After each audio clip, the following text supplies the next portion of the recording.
Ilvanar Dawn, this is Captain Marlowe. We hear you. We're not letting you die out here alone. Vessa Thalor pressed her palm against the cold viewport of the Ilvanar Dawn, watching the last 3 escort ships of her people burn against the dark. Red bolts streaked past the glass. Somewhere out there, the Krovax swarm was tearing through what remained of the Ilvanar fleet, and no one was coming to help. 3 hours earlier, the Galactic Council had voted. Vessa had listened to the transmission from the command deck, her hands trembling at her console. The Ilvanar colonies fall outside the strategic priority zone, the counselor had said, his voice flat as durasteel. Resources will not be diverted. Just like that, 70,000 of her people had been written off as an acceptable loss. Her father, Fleet Marshal Doran Thalor, had died defending the Outer Ring 2 days before.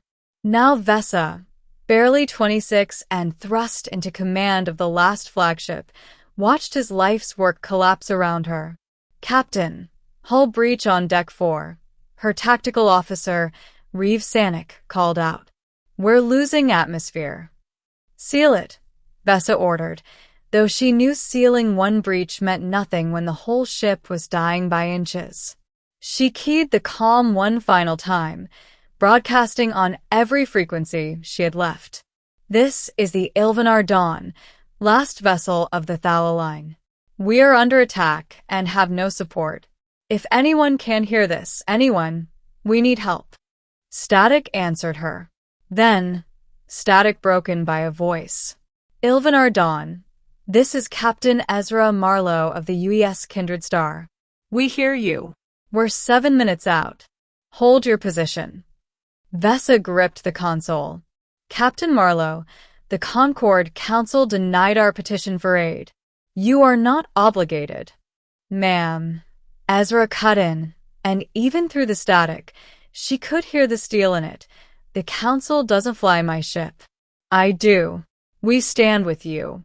Kindred Star out." 7 minutes felt like 7 years.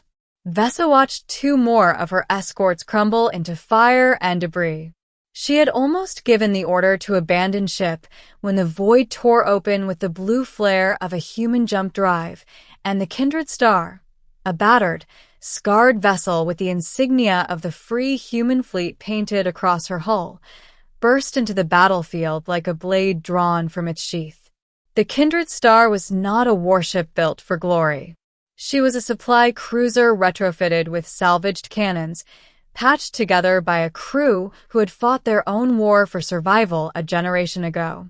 But she came in fast, weapons blazing, drawing 3 Krovax fighters off Vessa's flank in a single pass. "This is Marlowe." Ezra's voice rang out over open comms, loud enough that Vessa suspected he wanted the whole sector to hear it. "To the Krovax swarm, you are engaging a vessel under the protection of the United Earth Fleet. Withdraw, or we will consider this an act of war against humanity." It was a bluff. Vessa knew it was a bluff. 1 human cruiser was no match for a swarm numbering in the dozens. But bluffs, she would learn, could be as sharp as any blade when delivered with enough conviction. The Krovax hesitated. That hesitation was all Ezra needed. "Reeve, lock onto the Kindred Star's IFF signature and match their maneuvering pattern," Vessa ordered, sliding into the pilot's seat herself. "We fight together or we don't fight at all." What followed was 11 minutes of controlled chaos. The Ilvanar Dawn and the Kindred Star wove around each other in a dance neither crew had rehearsed, covering each other's blind spots, drawing fire away from damaged hulls until the Krovax commander, sensing the tide had turned against easy prey, signaled a retreat. The swarm scattered into the dark, leaving behind drifting wreckage and an eerie, ringing silence. Vessa exhaled a breath she hadn't realized she was holding. "Damage report. We're alive," Reeve said, disbelief coloring his voice. "Captain, we're alive." She opened a channel to the Kindred Star.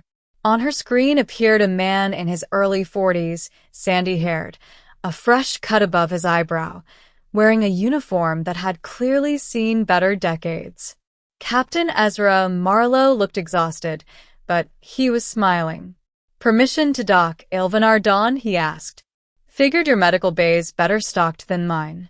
Vessa laughed, an unfamiliar sound after the last 3 days. "Permission granted, Captain. And thank you. The Council abandoned us. You didn't have to come." Ezra's expression sobered. "Councils vote on maps and numbers, Captain Thalor. People don't get to vote on who deserves to live.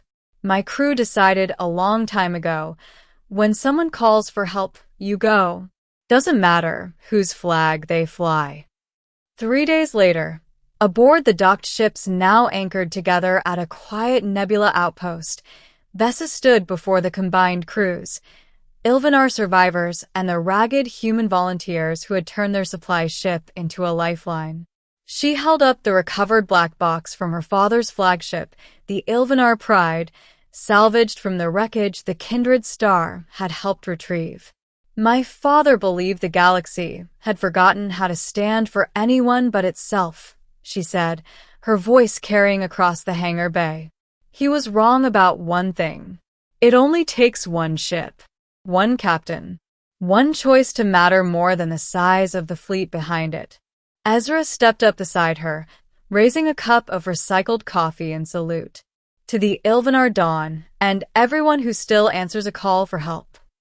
The crews cheered, human and Ilvanar voices tangled together in a sound that hadn't existed in that sector before that day, unity built not from treaties or councils, but from a single choice made in the dark.